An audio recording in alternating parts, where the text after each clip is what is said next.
Hey everybody, hope you are doing alright. So I'm gonna just say this with the whole fighting thing. I'm here to fight the enemy against humanity, man. And it's not even like it's really to provide defense, and I feel like they're gonna come after us at a certain point. So there's nothing we have to go looking for. It's already done been here. Every day is a constant struggle with these forces out here, on an individual level and a collective level. So like that's why like I'm not I for a little bit there I got a little heated up, and I had to take I had to stand up to certain things that were happening in the household. And although violence, in certain there's a time and place for everything. Okay, but I do not condone it, and I don't like it. And well, that's not true. Part of me does like the movement and the battle, the good battle, like the battle that's of a real good nature against an opponent that wants nothing but to fucking kill every part of you. Like when it's that set up and it's like that's your enemy, and then you guys know what you're fucking doing. I know exactly who it is, and like we agree to, or however when I say agree, it's not really an agreement, but it's an acknowledgement of who they are, and they know who the fuck I am, and I know who the fuck they are, and we're gonna do what we're gonna do.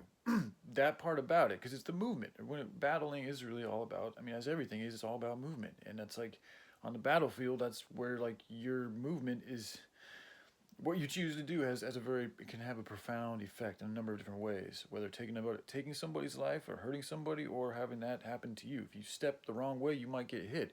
If you step another way, if you swing this way, you might hit him, or he might da da da. Like there's so many things that can happen just from the just from movement, just from moving one way over as opposed to another way. So I think this is part of the reason why I'm so drawn to battle, is because it's all about fucking movement. um, but with that being said, like we really shouldn't be going out here trying to fight each other. And so like I just watched one of the UFC like old reality show things where they had all the UFC fighters like sitting in the house and or living in the house together. And there's episodes where they would be drinking, and it's like drama fucking comes out, and it's like, what the fuck do you think is gonna happen? Like, Dana, I think what he's kind of trying to do is he's like kind of trying to like give these people these things, and and then also hoping that they act as responsibly and as well as they can. And that's a good test of being a man. So I like how Dana handles the situation when shit gets funky, but he's also putting people. It's like setting a fire. Like you're putting a bunch of fighters in a fucking house that are all going to be fighting each other, and then you throw alcohol into the mix. And it's just inevitable. But to me, it's seeming inevitable, especially if you allow alcohol, that fights are going to happen, and it seems to be a thing that happens.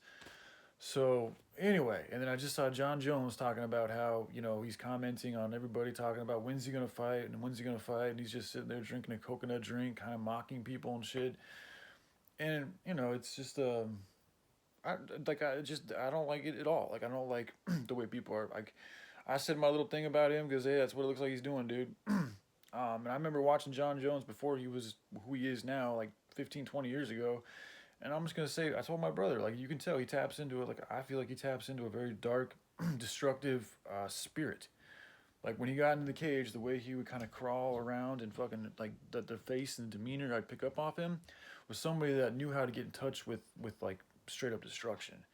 And the thing is, though, like if it's for the right reasons, that's not bad. But he's just doing it because he wanted to be champion, and he became champion. And now he's sitting on the fucking throne. And I heard him requesting $30 million to fight Tom Aspinall, and now he's sitting here mocking people that are like doing it. It's like it's an ego thing, dude. Like these people are so caught up in their ego, they like not choosing not to care about the starving kids, or the fact that humanity's up against a nefarious force that wants to enslave us. Meanwhile, we have pedophile rings running the planet. And these warriors are sitting here fucking doing little cheap shots against each other online. Whining about fucking contracts and wanting $30 million just to fight somebody over two egos. And it's like, this is what the enemy wants us doing, is paying attention to shit like that. And I'm gonna start focusing more on Tom Aspinall because he's a great fighter, dude. And he's a little bit younger, but I also feel like he's kind of like, I think he's aware of these types of things, and he's a little bit more humble. So I really appreciate that approach. But he's also, I could tell he's very eager to get that throne, man, to be that champion. I mean, he just signed with champion, and he's been after John Jones for a minute, and now he's got a bunch of people kind of like on his side, like, yeah, we think Tom might be able to whoop John.